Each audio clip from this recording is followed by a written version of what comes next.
tutti i poteri in cieli e sulla terra resta sempre con noi uomini. Non esiste un'altra creatura che può dimostrare, manifestare questo potere se non noi uomini. Questo è quel messaggio divino che Gesù ha tentato di mostrare agli uomini di questa età. Che uomo e Dio siano una sola cosa, solo che gli uomini devono svegliare a questa realtà.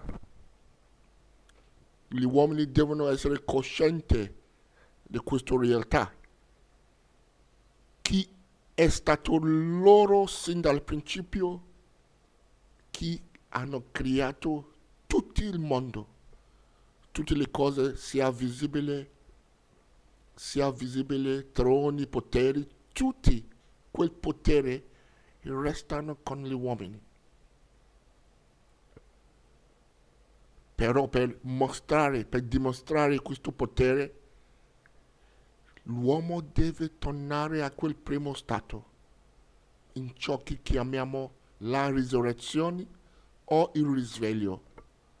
L'uomo deve diventare cosciente di chi sei in realtà, di quel vero io che è in mezzo a noi. Per cui diciamo il potere onnipotente è la nostra eredità. Lo Spirito in mezzo a noi sta vivificandoci affinché riconosciamo questa realtà, riconosciamo le cose che appartengono a noi liberamente, quel potere, quel gloria. Ricordare quella parola di Gesù. Gesù ha dichiarato che con Dio, solo con Dio, tutto sia possibile. Con Dio tutto sia possibile. Ma Gesù dice ancora, a chiunque crede, tutto sia possibile. Gesù sta mostrando che l'uomo e Dio siano uguali. Se un uomo è sveglio e comincia a credere di nuovo, è in grado di manifestare quel potere dell'Onnipotente, perché l'uomo e l'Onnipotente siano una sola cosa. Ricordi quel visione dell'Alfa e l'Omega. Quel visione dell'Alfa e l'Omega che aveva una voce come tante acque. È simbolico di un corpo composto di spiriti, moltitudini, che sono uniti in un unico corpo che chiamiamo l'Alfa e l'Omega. E l'Alfa e l'Omega è chiamato l'Onnipotente. L'Onnipotente perché tutto il potere resta con lui. E l'Alfa e l'Omega non è altro che io e te in Cristo, nella resurrezione in Cristo, uniti in uno con Cristo, perché noi parliamo la stessa lingua, noi abbiamo la stessa mente, viviamo per mezzo della stessa identità, siamo uno con Cristo. Allora, quando preghiamo che vieni il tuo regno, preghiamo in realtà per realizzare di nuovo tutto ciò che abbiamo perduto nella quell'ignoranza del mondo qua giù. Venga il tuo regno, venga quel potere, quel gloria perduto nella nostra discesa nella umanità. Gloria a Dio. Allora esaminiamo un attimo la storia di Elia e Eliseo. Conosciamo questi due caratteri. Elia è stato il profeta, Eliseo è stato il suo servo. Elia stava per essere portato via con un turbino. Turbino, sai che Elia non ha gustato la morte, è stato portato via con quel vento, quel turbine. Allora, prima di essere portato via, Elia ha chiesto al suo servo Eliseo, chiedi ciò che vuoi che io faccia per te, prima che sia portato via da te. Sto leggendo da Secondo Re, versetto 9.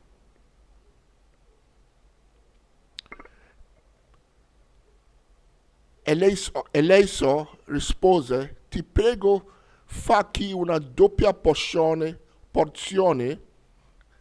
del tuo spirito venga su di me. Elia dice, tu hai chiesto una cosa difficile, tuttavia, se mi vedrà quando sarà portato via da te, ciò ti sarà concesso, altrimenti non li avrai. Ora, mentre essi camminavano, discorrendo, ecco un carro di fuoco e cavalli di fuoco li separarono l'uno dall'altro, ed Elia salì al cielo in un turbine. Eliseo vide ciò e si mise a gridare, Padre mio, carro di Israele e sua cavalleria.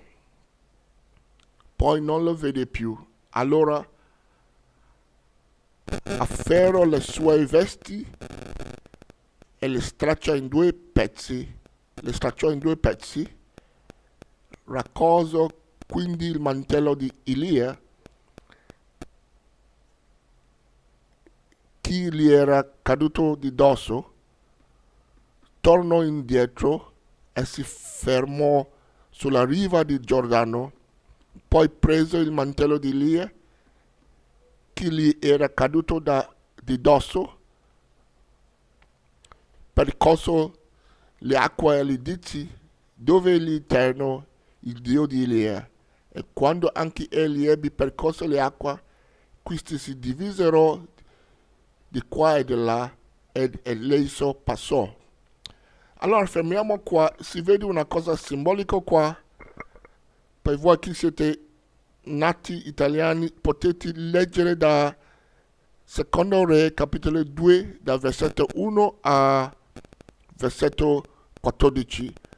È un diciamo, storia ricca, piena di misteri, perché Elia è stato per essere portato via, però una cosa interessante è che Elia ha chiesto a Eliseo, chiedi ciò che vuoi e ti faccio per me, per te.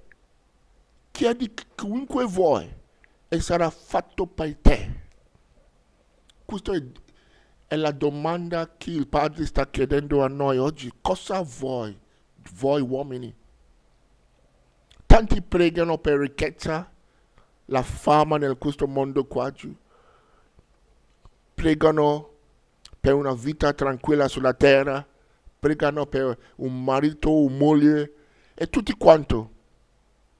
Ma questo uomo qua, uomo intelligente, uomo spirituale, uomo con intendimento, ha chiesto di avere la doppia porzione dello spirito, a significare quel potere che restava sul suo padrone, cioè Elia, il profeta Elia, ha chiesto un doppio porzione. Era un uomo saggio, perché lui sapeva che avendo quel potere bastava per sostenerlo per sempre. Allora oggi cosa chiediamo quando preghiamo? Cosa chiediamo quando preghiamo? Dobbiamo chiedere una sola cosa, cioè venga il tuo regno, cioè che posso conoscere Cristo.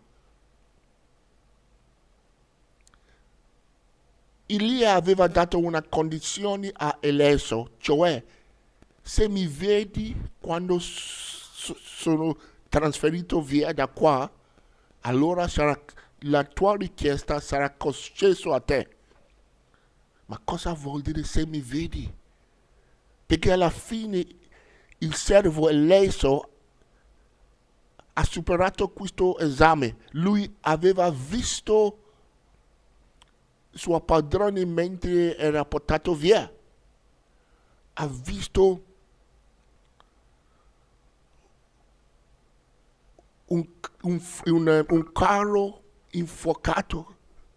Alleluia. E ha visto anche cavalli di fuoco, un carro di fuoco e cavalli di fuoco, tutti insieme. E Elia è stato portato via in questo, diciamo, in questa scena. È stato portato via per essere uno tra quelli cavalieri. Con questa visione, ciò che Eliseo ha visto è in realtà il mistero del Cristo. Ha visto il corpo del Cristo. Ha visto in tanti membri nel corpo del Cristo e ha visto il Padre in mezzo a loro, perché Dio è colui che è seduto su quel carro e quei cavalieri rappresentano il corpo del Cristo. Ovunque trova il corpo del Cristo, trova anche Dio, perché siano uguali. Non esiste un Dio e un corpo a parte. Siano una sola cosa. Questo è il mistero della divinità. Il corpo del Cristo rappresenta il corpo di Dio, perché la pienezza di Dio dimora nel quel corpo del Cristo.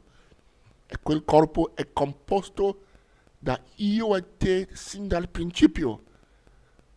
È un corpo universale dove si trova i miriadi di angeli, i miriadi dei figli di Dio, i servi di Dio, tutti radunano in uno per formare il corpo di Dio.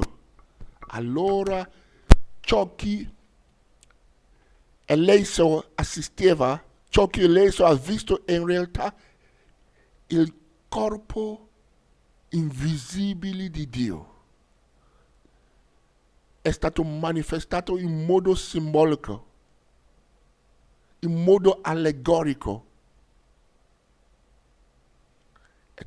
Questo è tutto ciò che Dio vuole che noi vediamo oggi, di vedere questo corpo del cielo.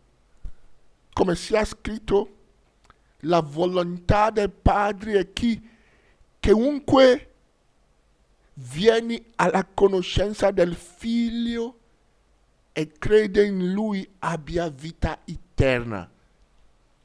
Ogni occhio lo vedrà. Dio vuole che tutti vedano e comprendano quale sia il mistero della nostra partecipazione nel quel corpo.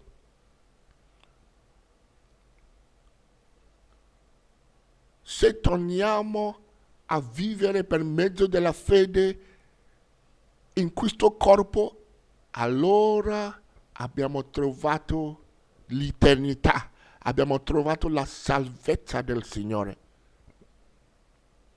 La preghiera è di essere trovato in Lui, di essere trovato in questa compagnia. Prima si fa riconoscendo, vedendolo tramite la rivelazione dello Spirito. Lo Spirito non fa altro che mostrare questo mistero a noi. Quando lo vediamo, siamo uniti con questo corpo, allora è concesso il regno di Dio a noi, il potere, la gloria di Dio. Perché tutto il potere di Dio resta in quel corpo. Alleluia.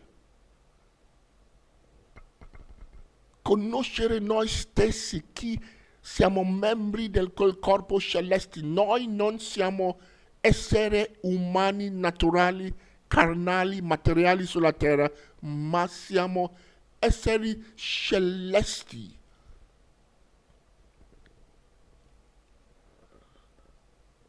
Non siamo del qua giù, ma siamo al di là su. Questo è il nostro origine e questo è il nostro fine.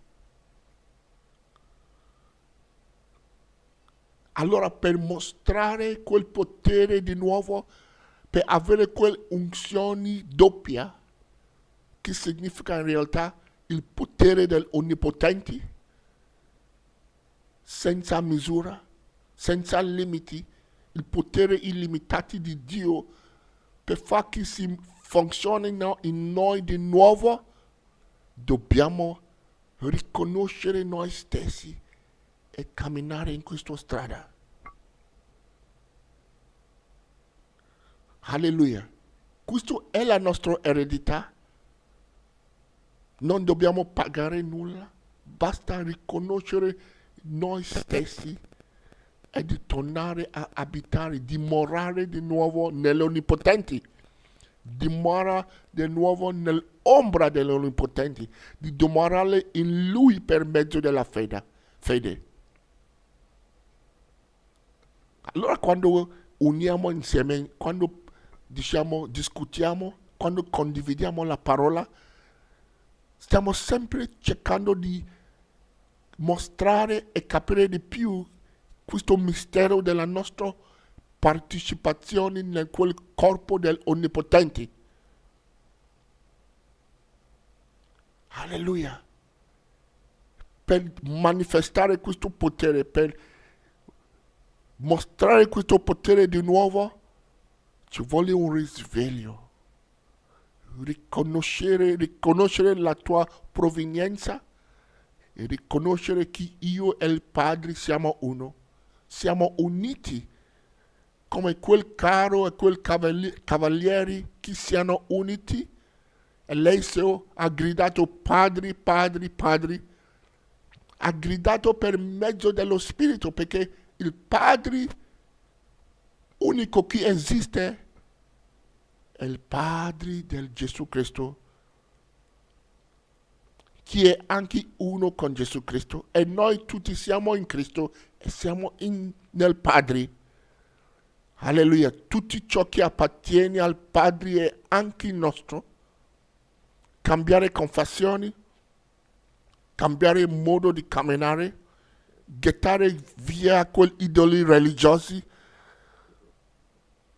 gettare via la tua teologia, sapienza umana, sapienza psicologica, gettiamo via e ricevere questa pura conoscenza dal sopra, pura parola da sopra, e camminare di nuovo, non secondo questa età, ma secondo ciò che è stato mostrato a noi oggi, secondo quelle immagini invisibili, celesti del Figlio di Dio.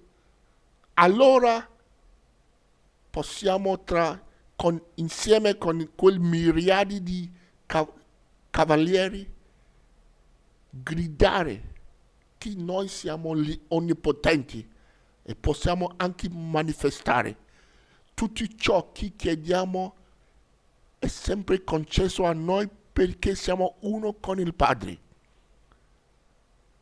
Gloria a Dio. Questo è il potere del Figlio di Dio, il potere di quell'età a venire, quel potere soprannaturale, quel potere dell'Onnipotente che crea i cieli e la terra e che lo mantiene per sempre. Alleluia. Allora, con questo messaggio oggi il Padre ci ha dato luce per conoscere noi stessi di nuovo. Alleluia. Ricordare da dove sei caduto e tornare tra quel compagnia nei cieli. cambiare confessioni, confessare Cristo in te. Alleluia. Per mezzo della fede comincia a dimostrare quel potere che è in mezzo a voi. Dio vi benedica. Amen.